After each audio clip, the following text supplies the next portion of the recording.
My name is Elena Rosewood, and at 34, I've spent 8 years married to Marcus while feeling like a permanent guest in his family's world. Last December, at their annual winter gala, I believe things might finally shift. Marcus's cousin Blake had other intentions. As everyone gathered around the crystal-laden dinner table in their sprawling manner, I attempted to share news about my textile art gallery securing a partnership with the Metropolitan Arts Council. Blake interrupted with his trademark sneer. Honestly, Elena, if you vanished into thin air tomorrow, nobody here would even register your absence. Knowing laughter rippled through the assembled family, Marcus included. I carefully set down my champagne flute, locked eyes with Blake, and responded with perfect clarity. Consider it done. I drove away that very evening. If this story's already drawing you in, leave a comment telling me which city you're watching from. Hit that like button and subscribe to discover what happened when I resurfaced 18 months later. Marcus and I first connected during our graduate years at Northwestern.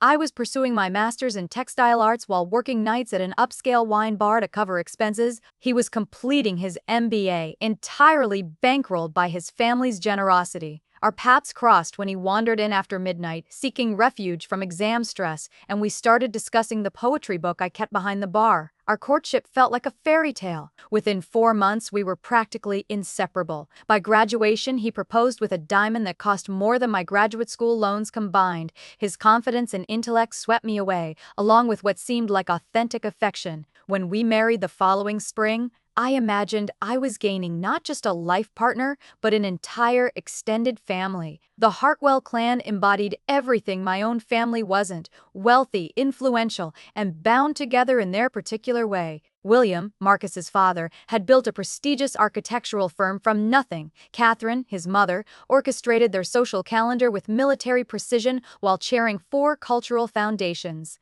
Blake, his cousin, followed William's path and was already a partner at the firm by 29. Jessica, the younger sister, played the family rebel but somehow secured a coveted position at her aunt's investment bank. My background couldn't have contrasted more sharply. Raised by a single father who ran a small auto repair shop, I learned early about hard work and earning your place. My brother Samuel and I shared a tiny apartment above the garage until I left for college. Holidays meant handmade presents and potluck gatherings with neighbors. When I first entered the Hartwell Estate's marble foyer, I felt transported onto a film set. The class distinctions were subtle yet persistent. Catherine would praise my charming little art projects, as though textile work were a delightful hobby rather than my profession. William would explain basic business principles over dinner, despite my running a successful freelance practice for years before meeting Marcus. Blake would graciously correct my pronunciation of wine regions or designer names, always with a saccharine grin. "They mean no harm," Marcus would say whenever I mentioned these small cuts. "Blake's just trying to help you navigate their world. That's his way of showing acceptance." But Blake's acceptance felt more like slow-acting poison. At our wedding, he delivered a best man speech featuring multiple anecdotes about Marcus's previous relationships. When we announced purchasing our first home, he questioned whether the neighborhood truly suited a Hartwell. When I landed a major commission, he wondered aloud if they'd hired me due to Marcus's family connections. Despite everything, I persisted. Lord knows I tried. I volunteered for Catherine's charity functions. I referred clients to William's firm. I memorized everyone's important dates with thoughtful gifts. I laughed at their inside references even when they stung. I modified my wardrobe for family events, adopted their vocabulary, and swallowed my blue-collar pride when conversations turned to summer estates and exclusive prep schools. For the first several years, I maintained my textile practice, building a respectable client roster and earning recognition in regional art circles. Then Marcus received an opportunity to expand internationally, requiring extensive travel. Without discussion, everyone assumed I would reduce my career to manage domestic responsibilities. My business shrank to a handful of loyal clients as I became increasingly isolated, my world contracting to Marcus's sporadic presence and his family's judgmental orbit. Last winter, I miscarried at 12 weeks. The physical anguish was devastating, but the emotional aftermath proved worse. Marcus was in Singapore for a project launch. He offered to return but seemed relieved when I insisted I could cope. Catherine sent orchids with a note reading,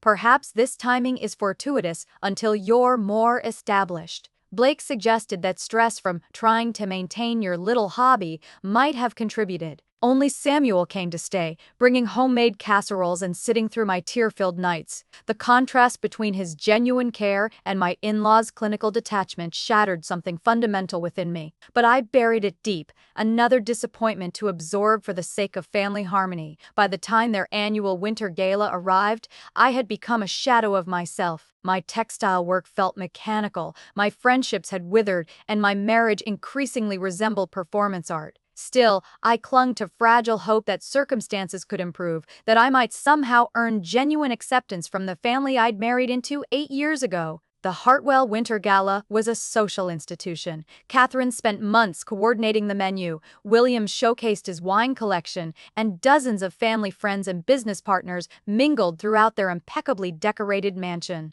This was the event where family hierarchy was displayed and reinforced, where loyalties were confirmed and outsiders were identified. Despite my years of marriage to Marcus, I remained firmly categorized as an outsider. The morning of the gala, I spent 4 hours creating my grandmother's legendary apple tart, the one dessert that had received sincere compliments in previous years. Marcus was occupied with calls, finalizing details for his upcoming business trip to Dubai. When departure time arrived, he hurried me out, worried about arriving fashionably late versus actually late. "Remember, Dad's unveiling his new wine cellar tonight," he reminded me as we drove. "Try to seem impressed even if you don't understand why it matters." I nodded, clutching my dessert carrier, my evening gown purchased specifically to match Catherine's preferred elegant sophistication dress code, already feeling restrictive across my shoulders. The Hartwell estate buzzed with activity when we arrived. Servers wove through clusters of guests delivering hors d'oeuvres. William stood center stage on the marble terrace, surrounded by admiring friends as he demonstrated his new temperature-controlled wine storage.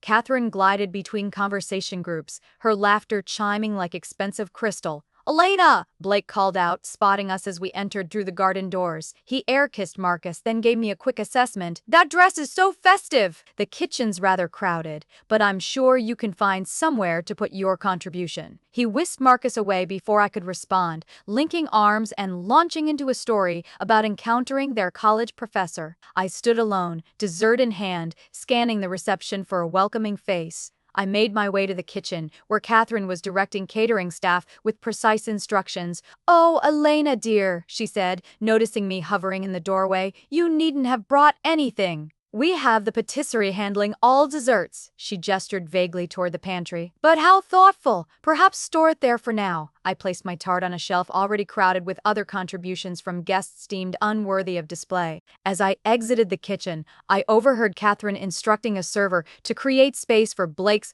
authentic creme brulee at the dessert table's center. The next 3 hours passed in a haze of polite smiles and abbreviated conversations. I'd begin chatting with one of Marcus's colleagues, only to have them pulled away by Catherine to meet someone important. I offered to help arrange the buffet, but was told the servers had their system. I attempted joining a discussion about recent theater productions, but couldn't penetrate the rapid-fire exchange. Jessica's wife Rachel received entirely different treatment despite being married into the family for only 18 months. Catherine proudly introduced her to everyone as "our Rachel, the pediatric neurologist." Blake included her in reminiscences about family vacations she couldn't possibly have attended. Even William, who rarely engaged with in-laws, asked detailed questions about her research. The contrast wasn't lost on me, nor was the irony that Rachel appeared as uncomfortable with the attention as I was with its absence. When dinner was announced, Marcus reappeared at my side, having spent the evening deep in conversation with his father's business associates. "Enjoying yourself?" he asked, not waiting for an answer before guiding me toward the elaborate dining setup. We filled our plates and joined the main table on the terrace. I ended up seated between Marcus's elderly uncle Frank, who was increasingly deaf, and an empty chair reserved for Blake, who was still serving himself. Marcus sat across from me, already engrossed in conversation with William about Middle Eastern business customs. Blake finally arrived, setting his artfully arranged plate down and immediately commanding attention with an anecdote about a celebrity he'd encountered at his athletic club. Rachel asked appropriate questions. Catherine beamed with maternal pride. Even Frank shifted to hear him better. During a brief pause, I saw my opening. "I just completed a commission for the new cultural center downtown," I offered. "They're hosting their inaugural exhibition next month." Blake's eyes narrowed slightly. "How lovely! Is that the building with the garish metal sculpture?" The installation is actually quite striking, I explained. The architects wanted to honor the neighborhood's industrial heritage as part of the— Honestly, Elena, Blake interrupted with a theatrical sigh, if you vanished into thin air tomorrow, nobody here would even register your absence. That's how forgettable this conversation is. The table erupted in knowing laughter. Catherine tittered behind her napkin. William guffawed. Even Marcus chuckled, reaching for his wine. Frank, who likely hadn't heard the comment, joined automatically.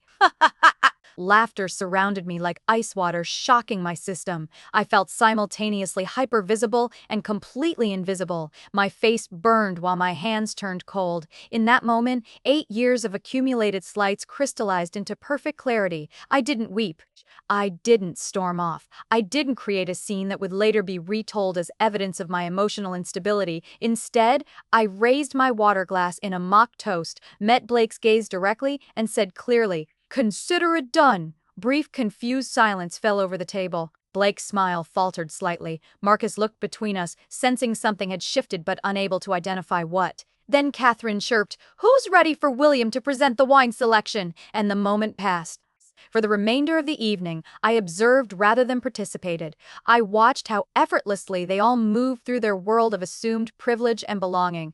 I noted how seamlessly Marcus blended with his family while occasionally throwing me an absent smile. I catalogued every slight, every exclusion, every moment I was spoken over or around. Most importantly, I listened to the quiet voice inside me that had been whispering for years, now finally loud enough to hear, "You deserve better than this." By the time we gathered our things to leave, my decision was made. The only question remaining was implementation. The drive home from the gala stretched in silence. Marcus checked emails on his phone, occasionally reading aloud snippets about his Dubai trip. I stared out the window, mental calculations already running beneath my outward calm. When we reached our driveway, he finally seemed to notice my unusual quiet. "Everything all right? You've been distant since dinner." I chose my words carefully. Blake's comment about me vanishing. "Did you find that amusing?" Marcus sighed, unbuckling his seatbelt. "Don't start this again. Blake was just being Blake. You know how he gets at family gatherings." "You laughed," I said simply. "It was a joke, Elena." Not everything needs to be dissected to death. He got out of the car, effectively ending the conversation. That night, as Marcus slept soundly beside me, I stared at the ceiling, replaying not just the evening's events, but our entire marriage's trajectory. I thought about the vibrant, ambitious artist I'd been when we met. I remembered how confidently I'd handled clients, how passionate I'd been about my work, how deeply I'd connected with friends. Somewhere along the way, I'd started believing the subtle message the Hartwells had been sending, that I was fortunate to be among them, that my inclusion was conditional upon my compliance, that my worth was determined by their assessment. I slipped out of bed at 3 a.m. and padded to my studio. I opened my laptop and began methodical research, bank accounts, apartment listings in Portland where Samuel lived, transportation options. By dawn, I had a preliminary plan. Marcus left for a morning tennis match with William, kissing me absently on his way out. The moment his car pulled away, I began executing my plan with surprising clarity. First, I called Diane, my college roommate who had remained loyal despite my increasing isolation. "I need a massive favor," I said when she answered. "Name it," she replied without hesitation. "I'm leaving Marcus today. Can you come help me pack the essentials?" 3 hours later, Diane arrived with coffee, packing supplies, and fierce determination. We worked efficiently, identifying what I truly needed versus what could be replaced. Clothes, personal documents, irreplaceable mementos, and my textile equipment took priority. "Haida, I can store whatever doesn't fit in your car at my place," Diane offered, carefully wrapping a framed photo of my father and me. While Diane organized the physical items, I handled the financial separation. I transferred exactly half of our joint savings into my personal account, not a penny more despite the temptation. I paid my share of monthly bills that were due. I made a list of subscriptions and services to transfer or cancel, or by mid-afternoon, my car was packed with the distilled essence of my life. Diane hugged me fiercely before getting into her own vehicle. "Call me when you're settled for the night. And Elena, I'm proud of you." Alone in what had been our home for 6 years, I wrote Marcus a letter. I kept it straightforward, stating that I needed time away to reevaluate our marriage. I explained that I had taken only what was indisputably mine and had contributed to outstanding bills. I asked for space and no contact while I sorted through my feelings. I did not not share my destination. As a final act, I removed my wedding ring and placed it atop the letter on the kitchen island. Next to it, I left a copy of Blake's cruel comment, written verbatim with the date and location noted clinically. Before leaving, I allowed myself one moment of sentimentality. I picked up our wedding photo from the hallway table. We looked so happy, so full of possibility. Marcus's smile reached his eyes back then. My own face shone with hope and confidence I barely recognize now. "Goodbye," I whispered, replacing the frame and walking out the door without looking back. The sensation of driving away from our suburban neighborhood was both terrifying and exhilarating. With each mile marker, the tightness in my chest loosened incrementally. By the time I crossed the state line, I felt like I could fully breathe for the first time in years. I checked into a modest motel that evening, using the credit card I'd maintained separately throughout our marriage. The room was simple but clean, nothing like the luxury accommodations the Hartwells considered standard.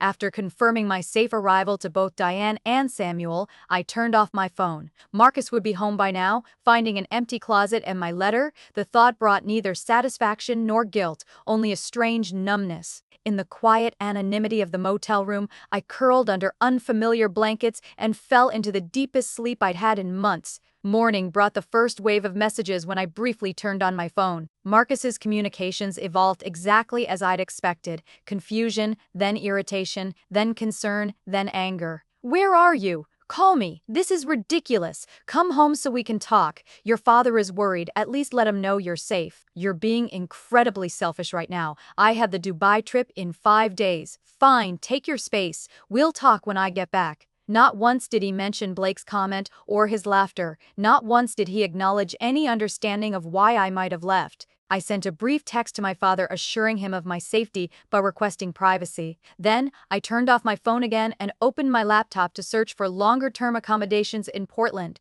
The challenge had been accepted. Now came the hard part, disappearing not just physically, but untangling myself from the identity I constructed as Marcus Hartwell's wife. I was about to discover if Blake was right, if my absence would go completely unnoticed, or if I could rebuild a life where my presence mattered on my own terms. Portland welcomed me with 4 days of continuous drizzle, as if washing away my old life. Samuel had found me a month-to-month furnished apartment in his neighborhood, a cozy one-bedroom with hardwood floors and large windows. After the sprawling suburban house Marcus and I had shared, the compact space should have felt claustrophobic.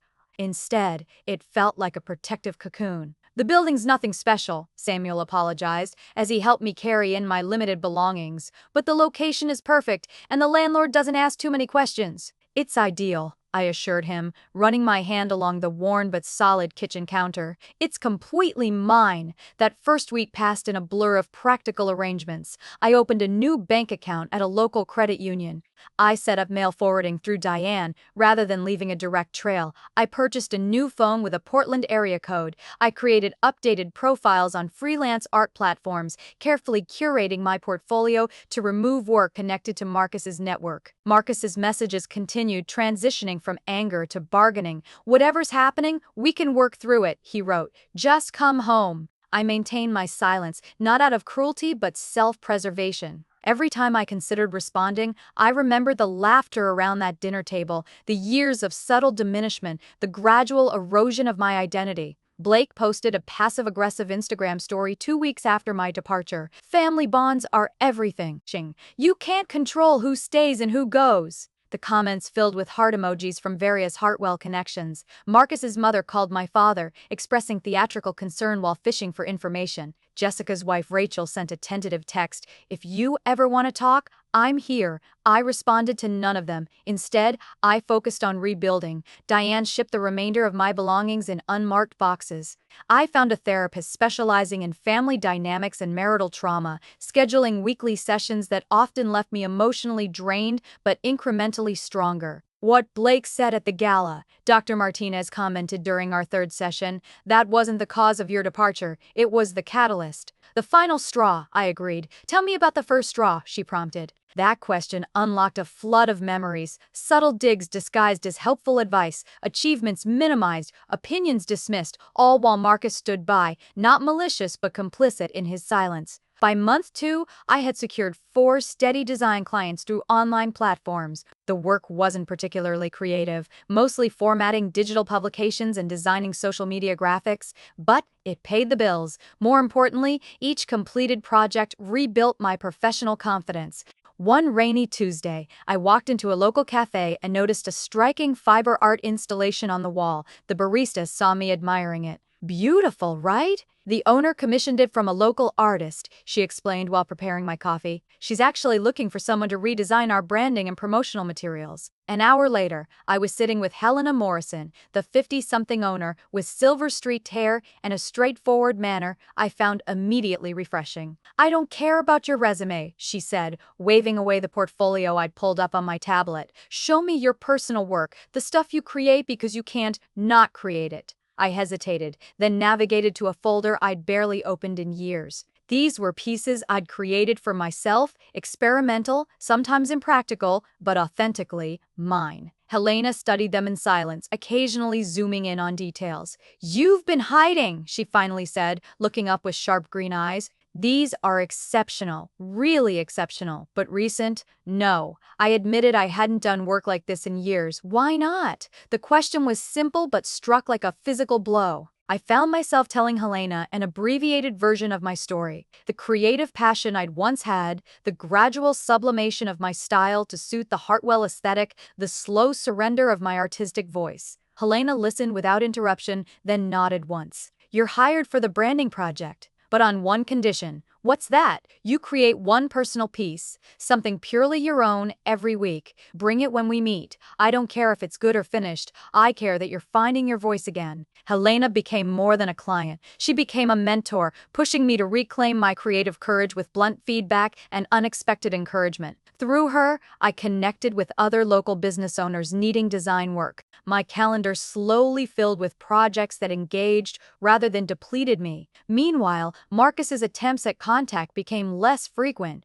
The divorce papers I filed through my lawyer were met with a barrage of calls that I didn't answer. Eventually, his attorney connected with mine. The proceedings moved forward with clinical efficiency, Marcus's initial resistance giving way to resignation. 4 months into my new life, I allowed myself to check social media. Marcus's profile showed him at a company event smiling beside a woman I didn't recognize. William had posted about the Dubai expansion, tagging Marcus with proud father emojis. Blake shared multiple photos from a family dinner captioned, "Missing no one." The confirmation stung less than I expected. Blake had been right after all. My disappearance had barely caused a ripple in the Hartwell family pond. Somehow, this validation brought not pain, but liberation. I was no longer defined by their perceptions. 6 months to the day after leaving, I received the finalized divorce papers. Marcus had signed without contesting the straightforward division of assets we'd negotiated through our lawyers. No alimony either way, a clean split of joint property, complete separation going forward.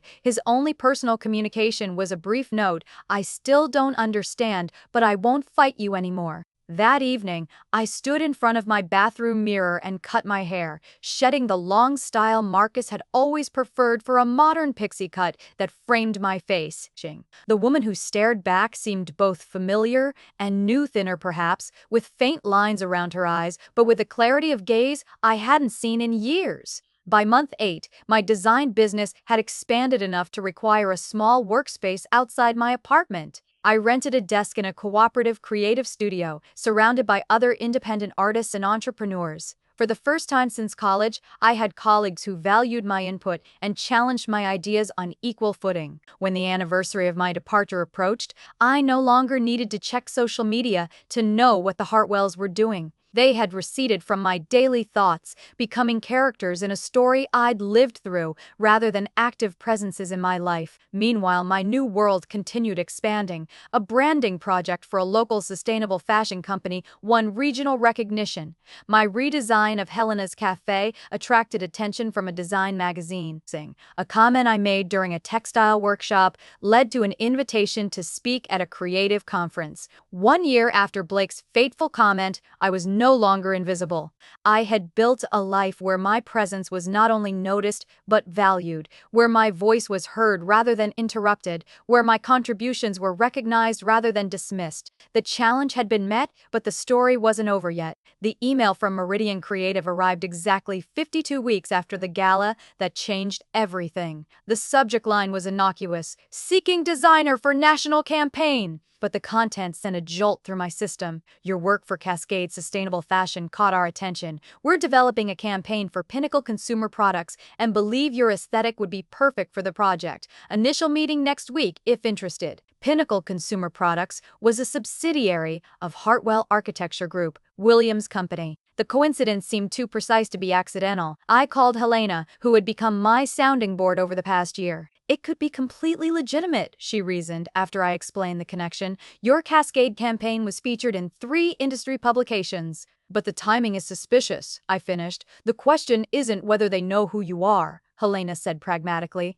"The question is whether the project is worth taking regardless." I requested more information from Meridian. The project was substantial, redesigning packaging for Pinnacle's entire eco-friendly line with a potential long-term contract for ongoing brand management. The budget they proposed was triple anything I'd handled since establishing my Portland business. After 3 days of deliberation, I accepted the initial meeting. If this was a Hartwell orchestration, I wanted to face it directly rather than wonder. And if it was legitimate, I didn't want fear of my past to constrain my future. The Meridian creative director, Thomas, made no indication he knew about my history with the Hartwells during our first meeting. We discussed design concepts, timeline expectations, and budget particulars with straightforward professionalism. When I asked about client involvement, he mentioned only that Pinnacle executives would review major milestones. I accepted the project, establishing clear boundaries about communication channels and approval processes. For 3 weeks, everything proceeded normally. One man. My preliminary designs received positive feedback. The timeline remained on track. No Hartwell names appeared on any correspondence. Then came the announcement. Pinnacle Consumer Products would be featured at the annual Design Innovation Summit, unveiling their rebranded eco-friendly line as part of the presentation. As the lead designer, my attendance was highly encouraged. The summit was a major industry event, precisely the type of opportunity my rebuilding career needed. It was also exactly the sort of function the Hartwells never missed. William considered these networking evenings essential to maintaining the family's business prominence. Marcus had always dutifully followed his lead. "You have 3 options," my therapist observed during our session that week. "Decline to attend and potentially limit your professional growth. Attend and attempt to avoid the Hartwells, which may prove stressful and ultimately futile, or attend and prepare to engage with them on your terms." "What would you do?" I asked. Dr. Martinez smiled slightly. "I'm more interested in what Elena today would do, as opposed to Elena from a year ago." The question lingered as I left her office. Last year's Elena would have either declined the event entirely or attended as Marcus's apprehensive shadow, dreading Blake's barbed comments and Catherine's conditional approval. But I wasn't that person anymore. The following morning, I emailed Thomas confirming my attendance, then made an appointment with a personal stylist recommended by Samuel, and set aside a portion of the Pinnacle advance payment for an outfit that would serve as both armor and announcement. The evening of the summit arrived with unexpected calmness. I surveyed my reflection in the hotel room mirror. The woman staring back wore a tailored blazer in deep navy that managed to be both sophisticated and distinctive in a sea of expected black suits. My pixie cut was now accented with subtle copper highlights. The designer boots, my one significant splurge, added 3 inches of confidence to my height. Most transformative, however, was the expression in my eyes: no anxiety, no apology, just steady readiness for whatever the night might bring. The venue was a restored warehouse downtown, its industrial space transformed with strategic lighting and minimalist floral arrangements. I checked in at the registration desk, accepting my name badge and the signature cocktail offered by circulating waitstaff. I had barely taken 2 sips when Thomas appeared at my elbow, already introducing me to a cluster of industry executives. Their business cards disappeared into my clutch as we discussed emerging design trends and market demographics. I found myself speaking with easy authority, my opinions met with thoughtful nods rather than polite dismissal. 40 minutes into the event, I was deep in conversation with a magazine editor when I felt a shift in the room's energy. I didn't need to turn to know that the Hartwells had arrived. William's booming laugh confirmed it moments later. I maintained my position, finishing my point about sustainable design psychology before excusing myself to visit the bar. As I waited for a sparkling water, I carefully scanned the room. William and Catherine stood near the entrance holding court among admirers. Blake wasn't immediately visible, and then I saw Marcus standing slightly apart from his parents, looking thinner than I remembered and somehow diminished despite his perfect tailoring. Our eyes met across the crowded space, his widened in unmistakable shock, lips parting slightly as if to speak despite the distance between us. I held his gaze steadily, neither smiling nor frowning, then deliberately turned my attention to the bartender, thanking him for my drink. The first encounter came minutes later. William approached while I was examining the event program. "Elena," he said, his tone conveying neither warmth nor hostility. "Quite a surprise, William." I nodded, meeting his gaze directly.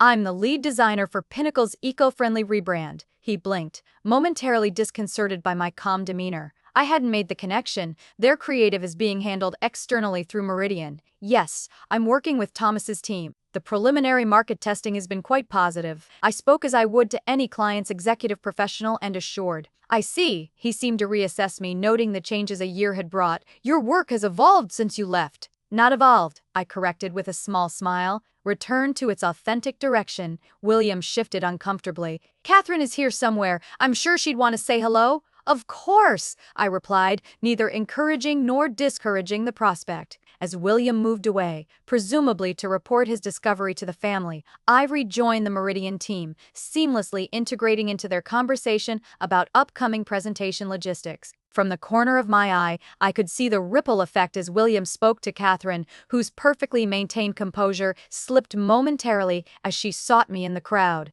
The Pinnacle presentation was scheduled for the middle of the evening. As the time approached, Thomas guided me toward the staging area. We were nearly there when Blake stepped directly into our path, his expression a complex mixture of surprise and calculation. "Elena, no one mentioned you were involved with this project." His tone suggested this oversight was somehow my fault. "Blake," I acknowledged. "Thomas, this is Blake Hartwell, William's nephew." Thomas extended his hand. "Mr. Hartwell, pleasure to meet you. Elena has been exceptional to work with. You know her work?" Blake's smile tightened. "We're family, actually. Or were." "How nice," Thomas replied noncommittally. "Excuse us, we need to prepare for the presentation." As we walked away, Thomas glanced at me questioningly but respected my privacy enough not to pry. I appreciated his professionalism more than he could know. The presentation itself passed in a focused blur. I spoke about design philosophy and environmental consciousness, demonstrated key elements of the rebranding strategy, and answered questions with composed expertise. The audience response was overwhelmingly positive, with several spontaneous rounds of applause. From my position on stage, I could see the entire Hartwell family seated together near the front. Catherine maintained a neutral expression throughout. William nodded occasionally at particularly impressive metrics. Blake whispered something to the woman beside him, his face unreadable. Marcus watched me with undisguised intensity, his eyes never leaving my face. After the formal presentation concluded, I was immediately surrounded by attendees with questions and compliments. Business cards were exchanged, potential opportunities mentioned, connections established. This professional validation, earned entirely through my own merit, felt like the sweetest possible vindication. Eventually, the crowd thinned as people moved toward the dinner portion of the evening. I was gathering my presentation materials when Marcus finally approached, alone. "You look well," he offered, hands tucked awkwardly in his pockets. "Thank you," I replied simply. "I didn't know you were in Portland. That was intentional." He nodded, accepting this truth. "Your presentation was impressive. You always were talented." "I always am talented," I corrected gently. Present tense. Marcus looked down, then back up with unexpected directness. "I thought a lot about what happened, about Blake's comment and everything before that. I didn't understand at first, but this past year has been," he paused, searching for words. "Clarifying." "I'm glad to hear that," I said, meaning it. "I miss you," he admitted quietly. The words hung between us, once so desperately desired but now arriving too late. I felt no triumph in his regret, no vindictive pleasure in his loneliness, just a calm certainty that I'd made the right choice. I need to join my team for dinner, I said, neither cruel nor encouraging. Will you be at tomorrow's workshop? Yes, I'm presenting the digital integration segment. He nodded again. Maybe we could get coffee afterward? Just to talk. I considered his request, weighing my own emotional landscape. I can spare half an hour, I conceded. Professional courtesy. Relief flickered across his face. Thank you. As I turned to leave, Catherine appeared at Marcus's elbow, her social smile firmly in place. Elena, darling, what an absolute delight to see you thriving. Her words were perfect. Her tone betrayed her discomfort. Catherine, I acknowledged, I hope you're well. We've all missed you at family gatherings, she continued, the practiced lie falling easily from her lips. No one makes apple tart quite like yours. The old Elena would have accepted this olive branch, however disingenuous. The new Elena held her ground. That's interesting, I replied pleasantly. I recall my tart being relegated to the pantry while Blake's creme brulee took center stage at the last gathering I attended. Catherine's smile faltered briefly before recovering. Oh, oh. A simple misunderstanding, I'm sure. Multiple simple misunderstandings over 8 years, I agreed, maintaining my pleasant tone. How fortunate that I now work in environments where such misunderstandings rarely occur.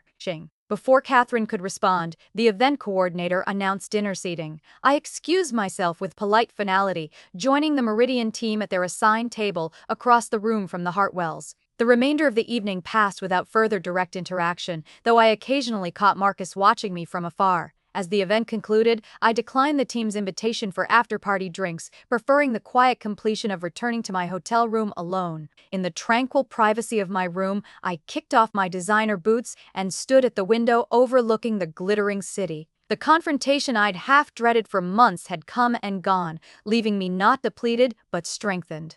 I had faced the Hartwells not as an apologetic outsider, but as a successful professional in my own right. Blake's challenge. If you vanished into thin air tomorrow, nobody here would even register your absence, had precipitated not just my physical departure, but a complete reinvention. The final irony was that by disappearing from their world, I had become more visible in my own. The morning after the summit dawned with unexpected sunshine streaming through my hotel room curtains. I prepared for the day's workshop with methodical focus, selecting a professional but comfortable outfit and reviewing my presentation notes over room service coffee. The Pinnacle Marketing Workshop was being held in the hotel's conference center, a more intimate setting than the previous night's summit. As I arranged my materials at the presenter's table, I spotted William engaged in intense conversation with Thomas near the refreshment station. Their discussion appeared businesslike but not tense. Occasionally, William would nod or gesture toward the product displays. Hendies gradually filtered in,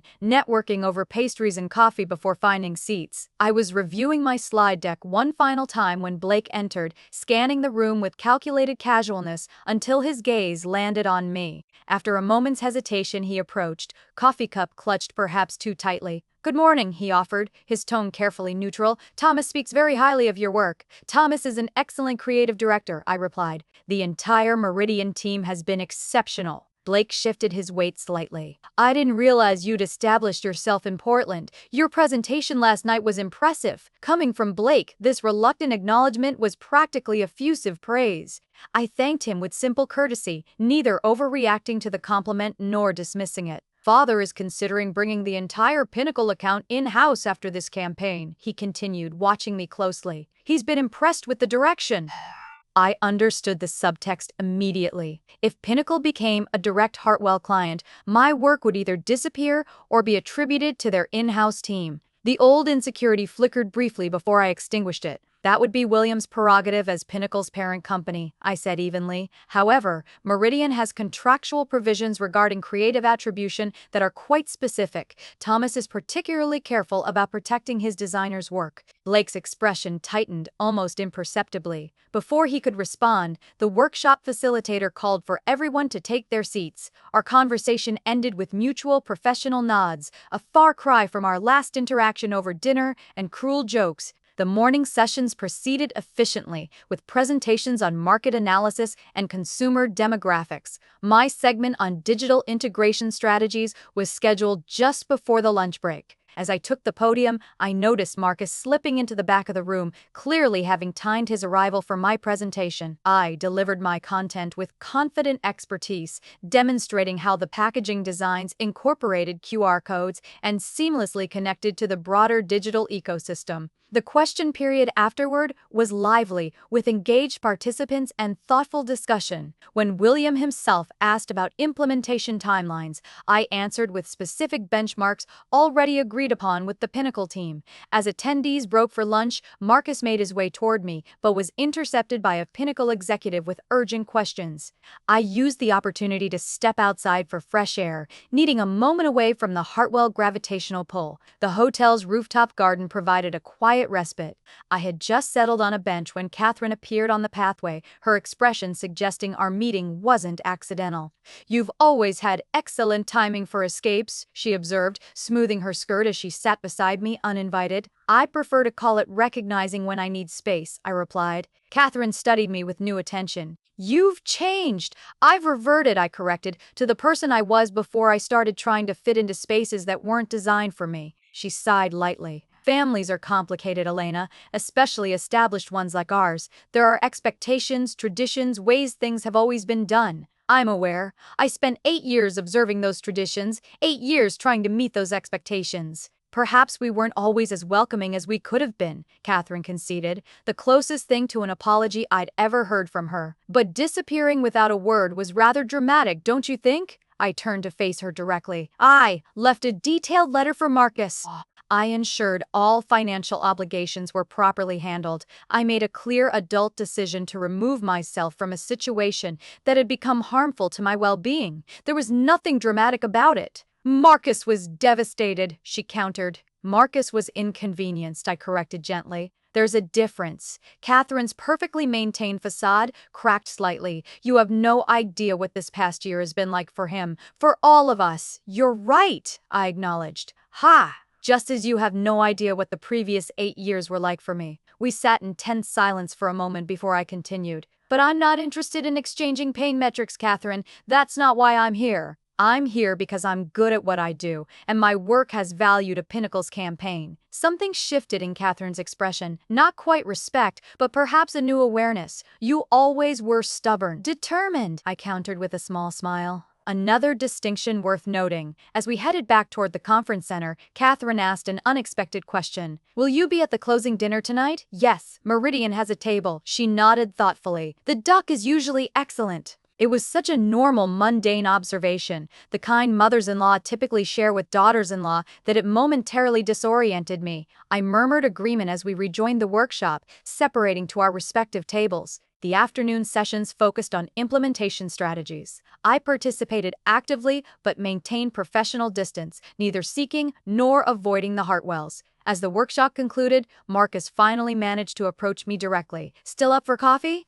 he asked, a hint of uncertainty in his voice. "Yes," I agreed. "There's a cafe in the lobby." We walked together in silence, the familiarity of his presence beside me both strange and nostalgic. Once seated with our drinks, his usual espresso and my cappuccino, ordered without need for discussion, the awkwardness intensified. "Portland suits you," he finally offered. "It does," I agreed. "The creative community has been welcoming?" "Very much so." Marcus traced the rim of his cup. "I've been in therapy since you left. Dad thought it was unnecessary, but," he shrugged, "it's been helpful." This surprised me. Marcus had always dismissed therapy as paying someone to tell you what you want to hear. "I'm glad," I said sincerely. "My therapist helped me understand some things about our marriage, about my family." He met my eyes directly, "about how I failed to see what was happening to you because it was easier not to." The acknowledgement was unexpected and disarming. For a moment, I glimpsed the man I had fallen in love with, thoughtful, capable of growth, willing to examine himself. "Thank you for saying that," I replied quietly. "I didn't stand up for you," he continued. "Not against Blake, not against Mom, not even against my own expectations that you would just adapt to whatever the family needed." "No, you didn't," I confirmed without rancor. "I've thought a lot about that gala, about Blake's comment and how everyone laughed, how I laughed." He swallowed hard. "I keep thinking about what you said. Consider it done. I didn't understand then what you meant, and now I realize you were declaring independence from all of us." His voice held equal parts admiration and regret. We talked for nearly an hour longer than the half hour I'd allocated. Marcus shared how the family dynamics had shifted in my absence, Blake's increased criticism extending to his new girlfriend, Catherine's tightening control over family gatherings, William's disappointment when Marcus declined a promotion that would have required relocating. "I'm seeing everything differently," he explained, like someone adjusted the contrast on a photo I've been staring at my whole life. When our coffee cups emptied, we both recognized the natural conclusion of our conversation. As we stood to leave, Marcus asked the question I'd been expecting. "Is there any chance for us? Not right away, but eventually." I considered his face, once the center of my world. I felt affection, compassion, even a whisper of the old attraction. But the tether had been severed, not just by Blake's comment or my departure, but by the year of growth that followed. "I think we both needed to become different people," I said gently, "and I like who I'm becoming now." He nodded, accepting this truth with surprising grace. "You were always stronger than I gave you credit for." "We both were," I corrected. "You just needed different circumstances to discover it." We parted with a brief platonic hug that felt like proper closure. As I watched him walk away, I realized I truly wished him well in building a life that was authentically his, not just an extension of the Hartwell legacy. The final confrontation came unexpectedly as I was collecting my portfolio from the conference room. Blake entered just as I was preparing to leave, his purposeful stride suggesting he'd been waiting for this opportunity to catch me alone. "I need to ask you something," he said without preamble, "and I'd appreciate an honest answer." "All right," I agreed, curious despite myself. "Did you take this project knowing it was connected to our family?" "No," I answered truthfully. "I discovered the Pinnacle Hartwell connection after accepting the Meridian offer. By then, the contract was signed." She studied me, seemingly assessing the truth of my statement. "And you didn't think to recuse yourself once you knew?" "Why would I?" I asked simply. "I'm extremely good at what I do, Blake. This project needed someone with exactly my skills and aesthetic sensibility. The fact that your family's company might ultimately benefit from my work is incidental to my professional obligations. So, it's just coincidence that exactly 1 year after you disappeared, you reappear working on a project connected to us?" I had to smile at his persistence. Life rarely arranges itself with such perfect symmetry. "But yes, essentially. I don't believe in coincidences that convenient," he countered. "What would be the alternative explanation?" I asked. "That I orchestrated an elaborate year-long plan, building an entirely new career in another city, establishing relationships with agencies unconnected to your family, all culminating in this specific project? That would be giving you far more space in my thoughts than has actually been the case." The blunt assessment landed visibly. Blake blinked, perhaps for the first time considering that he might not have been central to my decisions at all. "At the gala," he said after a pause. "When I made that comment, it was just a joke. I never thought you'd actually leave." "It wasn't just a joke, Blake. It was the articulation of something you'd been communicating for years, that I was dispensable, forgettable, unimportant." I kept my tone conversational rather than accusatory. "And you were wrong, in a way? In the context of your family, I was those things. What I needed to discover was that there are contexts where I'm not." Blake's composure slipped momentarily, revealing something rarely seen: uncertainty. "Marcus hasn't been the same since you left." "Marcus is finding his own way," I replied. "As am I, and there's no chance of reconciliation?" The question seemed driven by family concerns rather than genuine care for either Marcus or me. "We've reconciled in the only way that matters," I said. "We both acknowledged the truth of our marriage and found peace with its ending." "Oh." Blake nodded slowly, absorbing this finality. As he turned to leave, he paused at the door. "Your presentation yesterday, it was genuinely good work. I would have said so regardless of who you were." Coming from Blake, this professional acknowledgement represented a fundamental shift. I thanked him with simple sincerity, neither overvaluing the compliment nor dismissing it. As I left the hotel to prepare for the evening's closing dinner, I felt a strange lightness. I had faced each Hartwell individually, navigating these encounters not as the insecure outsider of last year, but as a confident professional with clear boundaries. The family that had once loomed so large in my life now seemed properly proportioned, just people with their own limitations and complexities. The final dinner that evening unfolded with surprising ease. The Hartwells and the Meridian team were seated at separate tables, creating natural distance without obvious avoidance. When industry colleagues introduced me to William as the designer behind Pinnacle's brilliant rebrand, he acknowledged my work with professional courtesy. When Catherine complimented my blazer during a chance encounter at the dessert station, I accepted graciously. Most tellingly, when Blake's presentation on upcoming architecture trends included a slide featuring one of my designs with proper attribution, I recognized it for what it was, a public professional acknowledgement that would have been unthinkable a year ago. As the evening concluded, I exchanged contact information with several potential clients, confirmed next steps with Thomas, and said appropriate goodbyes to industry colleagues. Marcus approached briefly, simply wishing me safe travels and good luck with a sincerity that needed no elaboration. Leaving the venue, I felt no dramatic sense of triumph or closure. Instead, I experienced the quiet satisfaction of having reclaimed not just my professional identity, but my personal sovereignty.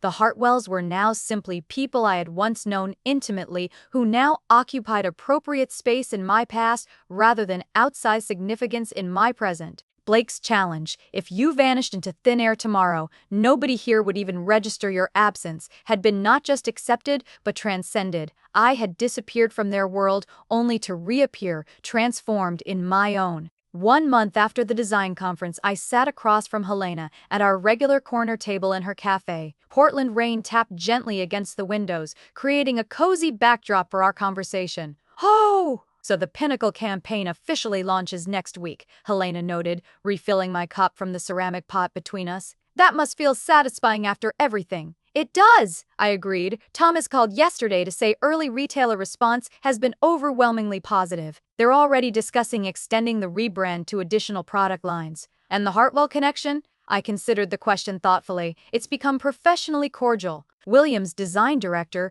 reached out about potentially collaborating on future projects through proper channels with clear contracts. I haven't decided yet whether to pursue it." "That's quite an evolution," Helena observed. "From family outcast to sought-after professional resource. Life has interesting symmetries sometimes." "Sometimes," I acknowledged with a small smile. The truth was, the Pinnacle project had marked a turning point in my career. The visibility of the campaign had attracted attention from other potential clients. My portfolio now included work that reflected my authentic design voice rather than watered-down compromises. Most importantly, I approached each opportunity with clear boundaries and confidence in my value. The divorce had been finalized with surprising smoothness. Marcus had been fair in the financial settlement, even generous in certain aspects. We maintained no direct contact, but our respective lawyers reported professional cooperation throughout the process. My only personal request, keeping my original engagement ring that had belonged to my grandmother rather than the Hartwell family diamond, Marcus had later insisted I upgrade to, was granted without argument. My regular therapy sessions with Dr. Martinez continued, though we had reduced the frequency from weekly to bi-weekly. Our conversations had evolved from processing acute emotional trauma to exploring healthier patterns for future relationships and continued self-discovery. "The interesting thing about healing," Dr. Martinez had noted in our last session, "is that it's rarely a return to your previous state. It's a transformation into something new that incorporates the experience without being defined by it." This observation resonated deeply as I navigated my reconstructed life. I wasn't trying to recapture who I'd been before meeting Marcus. I was integrating that younger self's passion and confidence with the wisdom and boundaries hard-earned through difficulty. Diane visited Portland for a long weekend, marveling at the changes in both my external circumstances and internal landscape. "You laugh differently now," she observed during a hike through Forest Park. "More from your belly, less from your throat." "That's oddly specific," I teased. "But accurate," she insisted. "You used to laugh like someone who needed permission. Now you laugh like someone who's giving herself permission." These subtle transformations accumulated gradually. I found myself speaking up in creative meetings without rehearsing my thoughts first. I began dating casually, nothing serious yet, but enjoying the simple pleasure of connecting with interesting people without need for immediate definition.